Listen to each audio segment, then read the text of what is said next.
one of the real success ingredients is getting to this stage where healthy conflict is not tolerated but encouraged. In other words, it's okay to challenge the boss and the boss can challenge the team. And it has to be a two-way process. And if you do that, you end up with a high-performance team.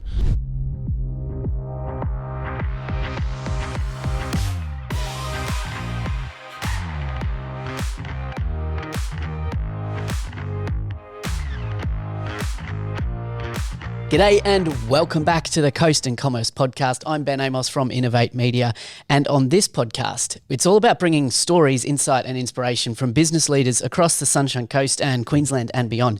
And one of those inspiring business leaders that I've got for you here today is Allan Keogh from Keogh Consulting. Hey, Allan, welcome to the show. Thank you. Thanks, Ben, for having me. Yeah. This is going to be a really interesting conversation. So we've known each other for a number of years, and I've always been inspired by your way of communicating ideas. So I'm really interested to see where we go with this, and hopefully there will be some interesting ideas that are prompted for our viewers and our listeners of the show here. But for people that haven't come across you or Keogh Consulting before, tell me, who are you? What's your story? Well, we started in 1984, mainly working in organisational development, change, team leadership, development, training and development in Brisbane. And the business is 40 years old next year. Yeah. Well, I just turned 43. So oh my God. You've been going for a while. A while, yeah. Fantastic. So tell me, what are some of the kind of highlights of businesses that you've worked with over many businesses over those years, right? Yeah. But give us just a little story about some of those businesses. Yeah, well, interesting enough, I hope you're going to ask me a bit about failure as well, because one of the things that's taught me a lot in the early part of my career was a succession, interesting enough, of things that didn't work. And I didn't realise until later on when I started my own business how valuable they were going to be. But the work we've done, I think, is we fight above our weight. We're really excited about the fact that we were the innovators and designers and developers of what was Bond University, with working with Alan Bond, which was a challenge, but that's another story. Expo 88, we're the official trainer for Expo 88. And we've helped establish a series of companies from scratch, obviously with the entrepreneurs, and help them go global. And one of the most prominent of those is a company called Energy Developments that developed their business based on extracting methane gas from rubbish dumps. Okay. Yeah. And then having a turbine unit that generated power, money for jam, and it detoxified the rubbish dumps, as well as reducing CO2 emissions way ahead of its time. And that business went global. Listed at 90 cents, went to $14.30. Great success story. And then more recently, the PNG LNG project up in Papua New Guinea, $19.4 billion project that finished 11 weeks early and on budget. So that's pretty good for a major project. So your role as consultants, when you come into those organisations, what are you helping them achieve? Well, firstly, we're helping them identify and develop a very compelling and vision for the future. Bring that to life as much as possible. And you mentioned before, as you probably know, I can't think much unless I draw. So we normally put together a storyboard picture of that, and then do a rigorous audit of where they currently are, and then look at the bridge between where they are to where they want to be, and develop a strategy to help make that happen. So that whole business we call transformation. And we do that for organisations that are in diabolical mess, as well as organisations in great shape and ones that start from scratch. So yeah. And are there particular things you're looking for, or I guess frameworks that you implement into these organisations, regardless of the size, that are pretty consistent regardless of the industry? Yeah, there is definitely a formula we follow, but every strategy we develop is unique to that organisation. It has to be. I think one of the downsides in consultancy is this idea you pull something off the shelf, and that's the same approach or formula you use for every company. I think that's really flawed. Having said that, there is a methodology that we follow that consistently works. So before we get into some of that, hopefully stuff that people watching can take away for their own business, whether they're large oil and gas companies or a small mum and pop shop on the Sunshine Coast, I'm sure there's some value they'll get. But I'm going to throw a question at you that we weren't prepared for, Allan. But here we go. Because I'm interested, right? What is it about what you do that got you into what you do? Why organisational leadership and change and consulting in this space? Well, I think I mentioned failure before. Yeah. And I'll tell you a bit about that. Earlier on in my career, I was working for a shoe company, very proud company, 150-year-old company. And it was a company that was pretty much set in its ways and wasn't open to thinking about markets external to Australia. In a situation, in a condition when tariffs were reduced and competition increased exponentially. So the thing I learnt from that was the importance of looking outside your own boundaries, looking outside your own patch and thinking about what you do vertically or horizontally integrating your business rather than just stick to one particular product line. The second experience I had was working with the building society, and it grew too fast, too soon, too quickly, and basically outstretched itself and lost its ability to do what it originally did very well. And so that was a great lesson as well from that experience. And then joining the Australian Institute of Management gave me an insight into how to structure and put together leadership programs right from the grassroots level to executive leaders. And I always felt there was a better way. So what I didn't realise what was happening was I was learning great lessons in what not to do really well, as well as what does work. And so those early days then led to, when we first kicked off, focusing on doing leadership development in such a way that it really engaged with people and it actually connected to the heart and their spirit and the emotional aspects of being an effective leader.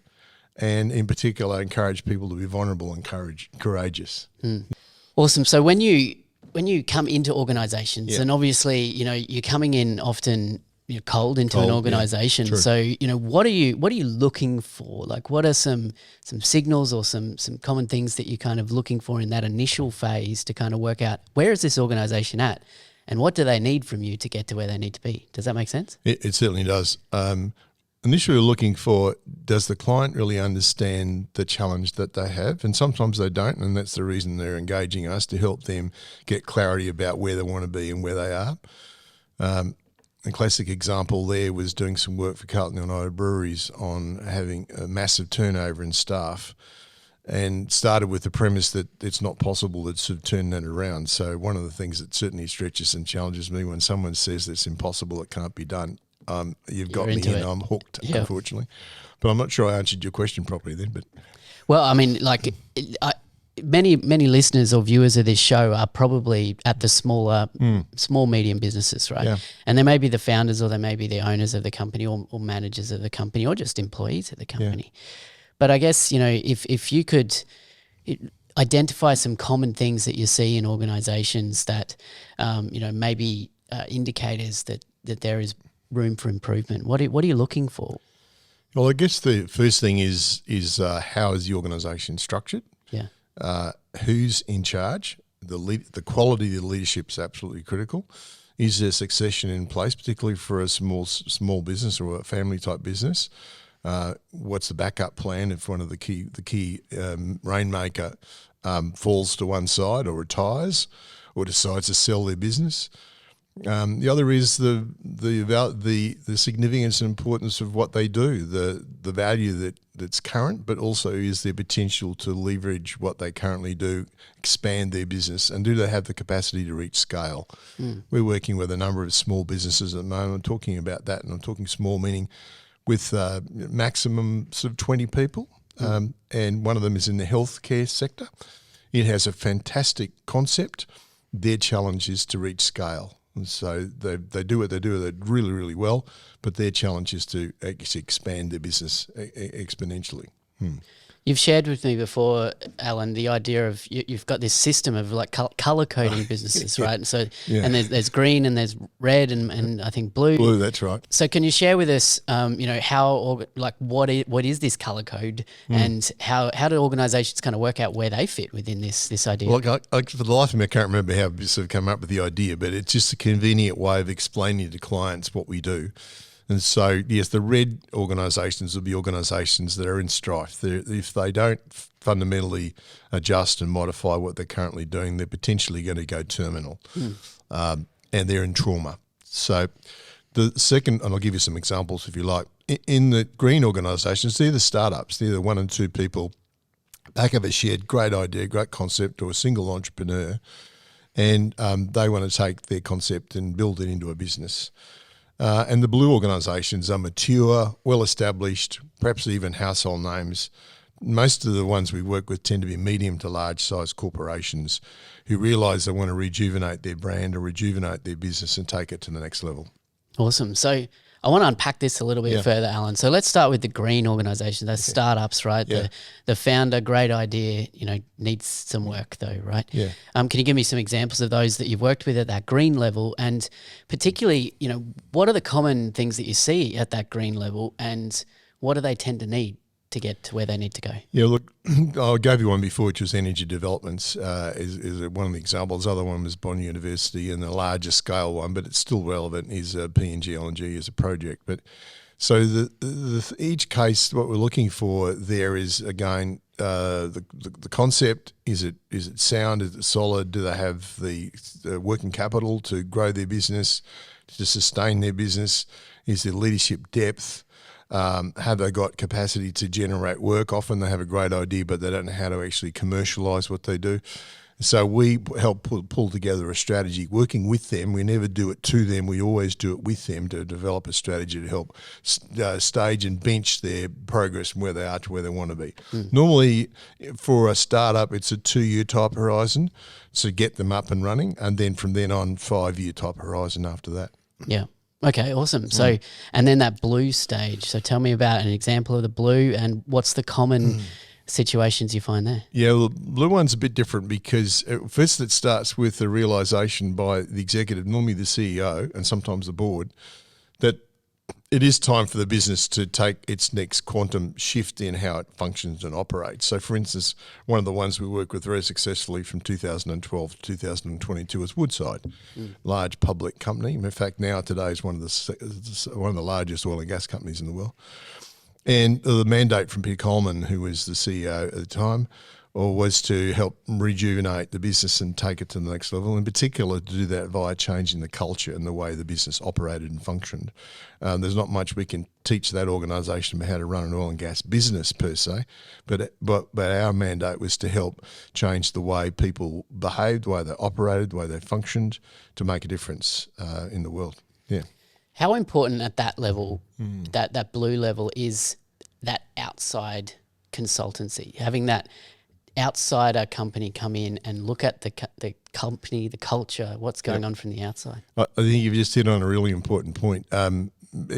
Getting external consultants is not always the answer, and we've seen in the recent press examples of, unfortunately, poor behaviour by external consultants. But I think we really come into our own when we can give that objective, independent perspective, and also provide the client with truth. A truth that they want to hear. I love what Emerson said about tell the truth like cannonballs from the heart. So it needs to be focused and to the point, but compassionate and sensitive to the needs of the organisation, but bold and brave.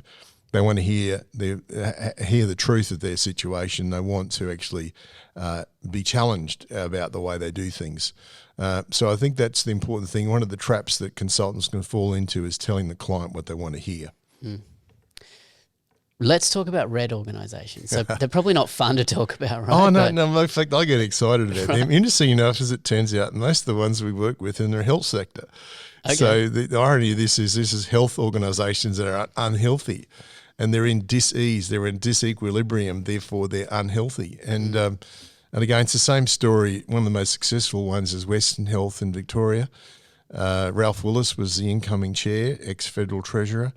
New CEO, Kath Cook, fabulous lady, and new CEO, new board, a realisation that Western Health on the western side of Melbourne, of course, where lots of patients present late. So it's a mecca for education for tertiary students who are learning medicine or nursing and other peripheral services. But in that particular case, they realised that they had one of the worst records in Australia in terms of ramping and throughput for patients and other indicators of poor performance. But they were brave enough to realise that they want to turn this around for the people of that district, and they deserved it. And to their credit, they had the ticker and the courage to make tough decisions to improve the overall health of the organisation and in turn the health of the community. Great success story. Yeah. Yeah. So, with those red organisations, for Keogh Consulting coming in there, what are some of the key things that you're looking to do to turn that company around? Well, one of the key areas, and in particular in that organisation, was getting the senior clinicians on board. So there's always a cohort, there's always a group in each of these organisations that are absolutely mandatory to get on side. If you don't get them on side, it's tough to bring about the change that's necessary. So it's identifying key change agents, it's growing and developing champions for change, it's educating and training the executive leadership team, the senior leaders to actually behave and operate in a different way, because they have to lead by example and they have to demonstrate a real commitment to bring about change, and it needs to start with the senior leaders first. So I think that's one of the key ingredients. And then it's progressive change and victories along the way, and they're celebrated and reinforced with the entire workforce, and in particular celebrated with the customer, in this particular case, patients, of course, and families that support those patients as well. So much of what you do in leadership consultancy and organisational change and strategy development is about people, right? Yeah. It's all about people. It is. And often, like as you've just mentioned there, in those turnaround, those red companies, it's about getting the right people on board. Spot on, yep. How difficult is that? Very. And what happens if you can't get them on board? Do you just start cutting heads? Well, I'm not sure you can go to air on some of these things, but let's not talk about specific businesses. all right, okay.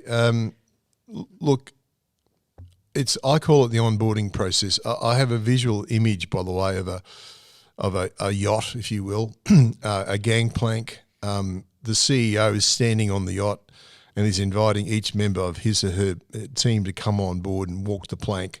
And the question as they come on board is, are you willing to come with me on the journey? Are you willing to do what needs to be done to make it happen? So I think it's terribly important that there's an invitation. It's a legitimate invitation to be part of the future, but there's an expectation that they step up. In this case, step onto the plank and step on board the ship, and this is the direction it's going in. And it's critical that when they come on board, it's the direction that's determined by that senior executive team and not just by the captain. That's important. I like that. There's a choice. Right? Yeah, it has to be choice. And that's really the point. I think I've got a couple of examples in mind which have been inappropriate to talk about, but I recall being actively involved in two situations where the CEO went through this invitation process, and initially everyone came on board, but once they got on board, we had a conversation, and again, the language would be a workshop to explore what it all meant. At the end of that workshop, the procedure was the CEO would again ask privately, now one-on-one, are you up for the journey? And there were 7 people I've got in mind. 2 said no, and that's great. That's a good outcome. That's not a bad outcome. The fact that someone chooses to go in a different direction is what should happen, and let's not make them wrong for that. That's them making self-determined choices, which is the way it should be. Right. Well, to carry on your boat metaphor, you get the wrong people on the boat leads to mutiny, right? Well, eventually does, and of course that comes back to the character of the captain too, and that's terribly important. One of the real success ingredients is getting to this stage where healthy conflict is not tolerated but encouraged. In other words, it's okay to challenge the boss, and the boss can challenge the team, and it has to be a two-way process. And if you do that, you end up with a high-performance team. But that's one of the toughest things to help bring about. And you asked about time. The longest time I've taken with any client so far is 4 years to get the team right. Okay. And sometimes we mentioned before about letting people go. It's not always appropriate to fire someone just because they don't fit initially. It could well be they deserve some time and effort to come on board and to upskill and to have a mindset shift that causes them to say, you know what, I really do want to be part of this and I want to make a difference. Yeah, cool. I like it. Thanks for that. So, before we move on to some practical stuff I want to dive into with you, I have to mention that you are also recently taken on a role as part of the strategy for the 2032 Olympics, particularly the Sunshine Coast's role within that. That's right. So can you tell us a little bit about that? And I'd love to find out if you see them as green, red or blue. Oh, no, we're definitely green from that point of view because it's Ros White is our chair, and Ros is well known to people on the Sunshine Coast in terms of her role running the White stores, the IGA stores. She's a fabulous CEO and a great champion for people on the Sunshine Coast, and we're all about connecting and uniting and embracing people to make the most they can of the Sunshine Coast 2032 Olympic and Paralympic experience. And by the way, you know, Paris is next year, 2024. LA is not too far away. We'll find that 2032 is going to come fast. So there's a lot of folk on the coast who have volunteered or part of 6 different teams to help bring all this together.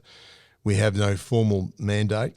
We're an all voluntary group, but we have a close affinity to what's happening in Brisbane, of course, and we want to see the Games be a great success for the coast. And what I'm really proud of is that the strategy that has been developed, it's not been developed by me, it's been developed by our leadership team who are outstanding, and Duncan Armstrong is our deputy chair. We've got 88 Olympians and Paralympians here on the coast who are active in helping make all this happen, but equally to business leaders as well, including the different chambers here on the coast. So pretty exciting stuff. Watch this space. Yeah. Yeah.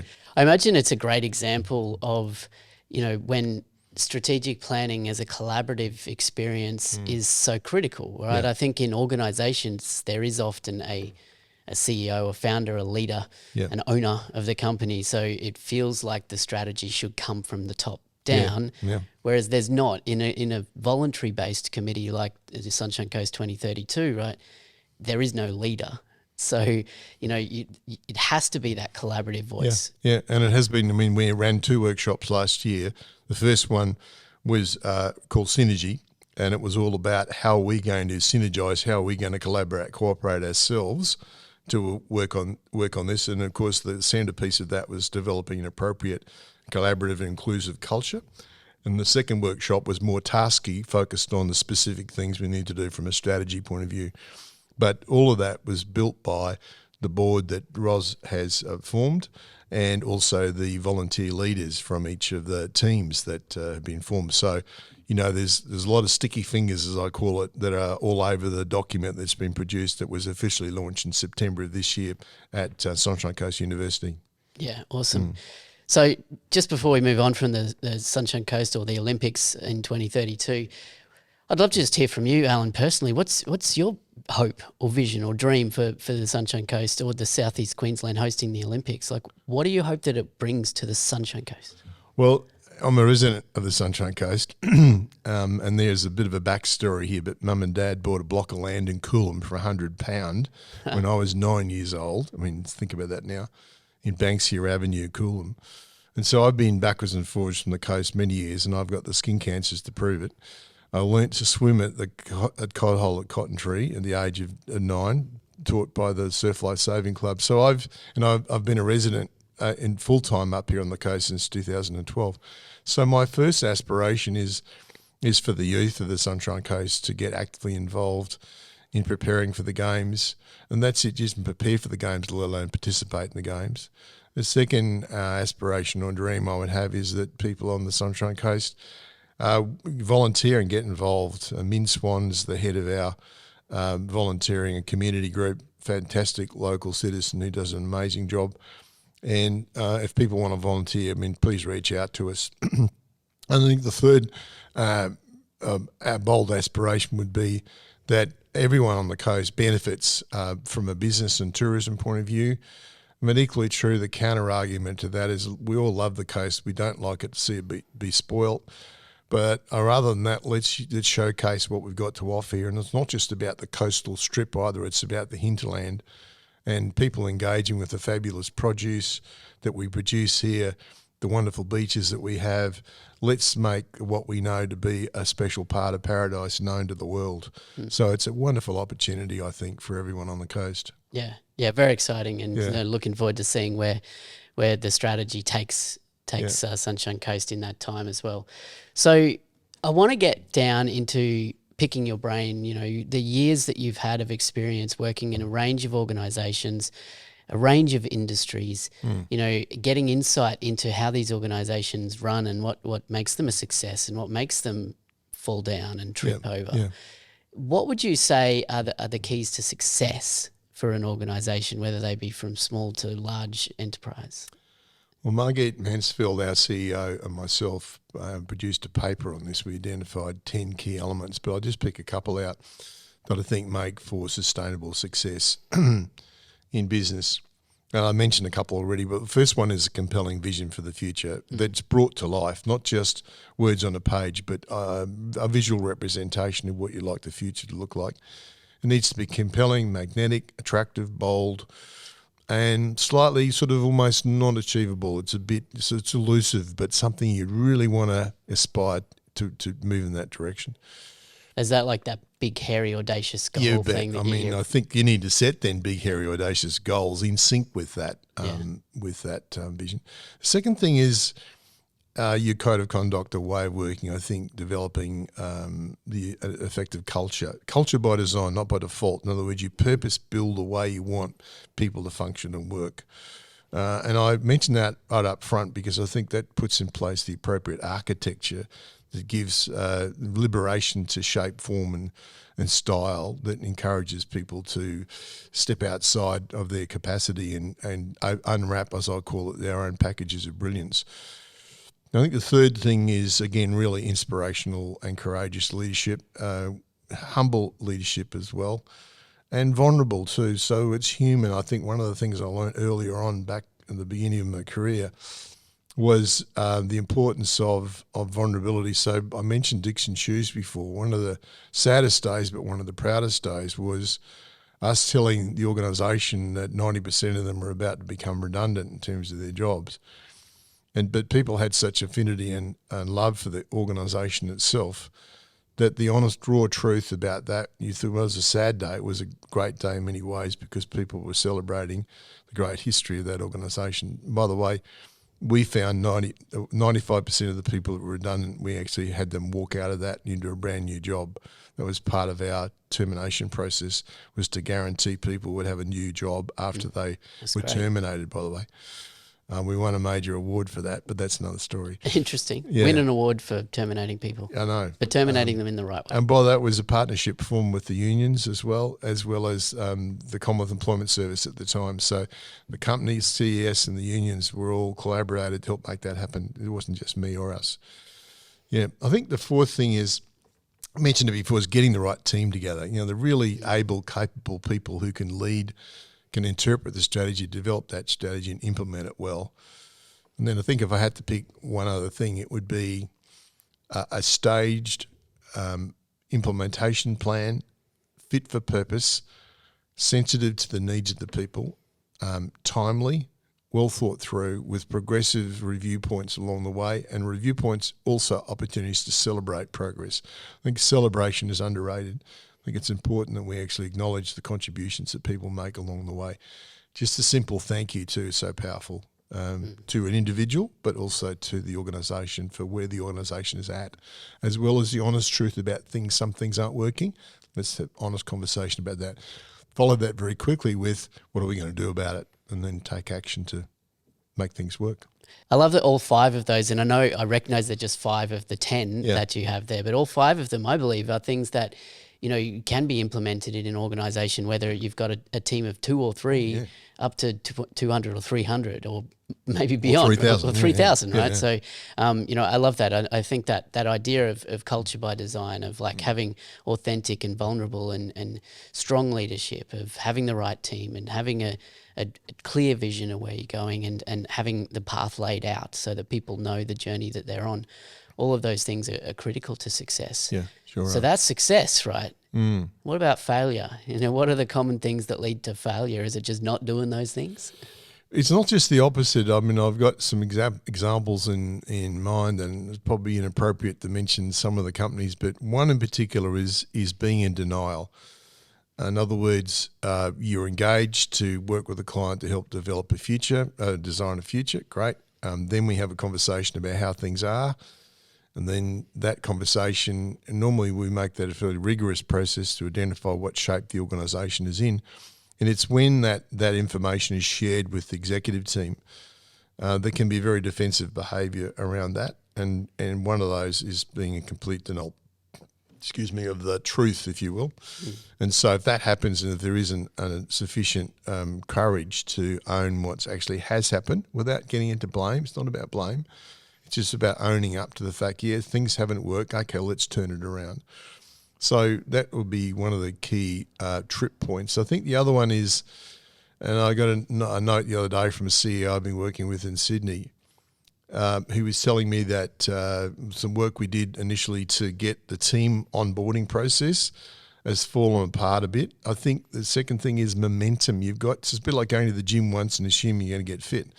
I think you've got to maintain momentum to sustain people along the journey, to help equip them with new skills, new competencies, new capacity, to honestly have conversations about what's working and what's not and make corrections. So I think momentum is another key element that can get forgotten, and that's suicidal. Again, you think you want to get fit, you go to the gym once, well, it's not going to work. Yeah.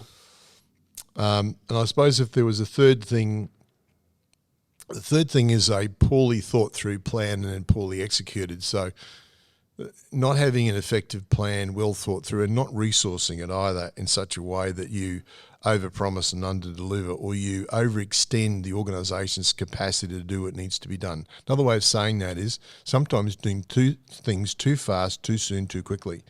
So in the zeal to sort of make real progress, you take on too much. So I love the Pareto principle there, the 80-20 rule, which is do one or two things will have the biggest impact.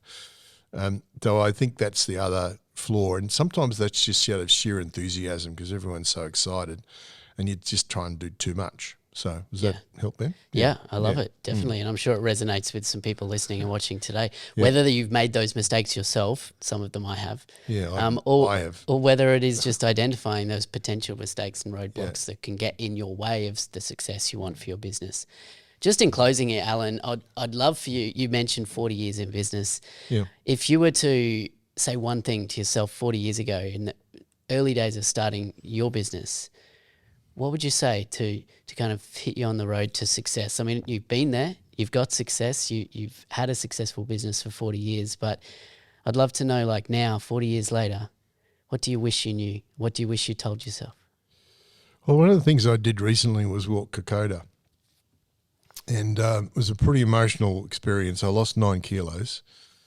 And so sometimes when you do things like that, they are major wake-up calls. And so there were 3 key lessons I got from that experience that answer your question, I think. The first one is I haven't always been good at asking others for help. And I could not have walked that Kokoda track without the guy who led it, Wayne Enright, did a fabulous job. And so it's a realisation that you can't do it on your own. So that's the first lesson, I think. The second one is about your state of readiness. I also walked Kilimanjaro, and that's the height of Base Camp Everest. And I thought I was super fit for that. And the same thing for Kokoda, I thought I was super fit, and I wasn't. I was underdone in both cases. In other words, physically underdone, not prepared well enough for the journey ahead. And I think there's some major lessons from business there. Are you prepared? Have you done the work? Are you fit? Are you able? Is the organisation able to do what you're about to do? So I think I've often underestimated my own capacity to take on the task. Mind you, this is the other side of me. I'm a very determined individual. And I can recall on Kilimanjaro saying, I'll get to the bloody top of this thing, even if it bloody kills me. The downside to that statement is that every year someone dies on Kilimanjaro from altitude sickness. Is dying. Yeah, and which is not clever. I had the great fortune of interviewing Sir Edmund Hillary when I was working at Expo 88 and asked him what's the toughest thing about Everest, and he said the descent. So I think the third lesson I've learned is it's not so much about achieving the victory; it's what do you do on the other side of victory. So it's the what you do after you've won the battle, so it's the other side of success is what do you do to sustain yourself to go to the next level. Hence back to those blue organisations again. The same thing applies to me as well. What do I do to pick myself up and take things to the next level. And I often underestimate what it takes to sustain the momentum going forward as a person, individual, a leader, a father, a husband. Yeah. Yeah. I love that, Alan. I think there's a lot for everyone to take from that as Thank well. you. So hopefully one day you get a chance to say that to to yourself 40 years ago. Time travel. I don't know. Who Yeah. knows? Maybe by 2032, time travel. Good stuff. Alan, this has been great. Guys, I hope you've enjoyed this episode. Let us know what you think. Reach out to Alan.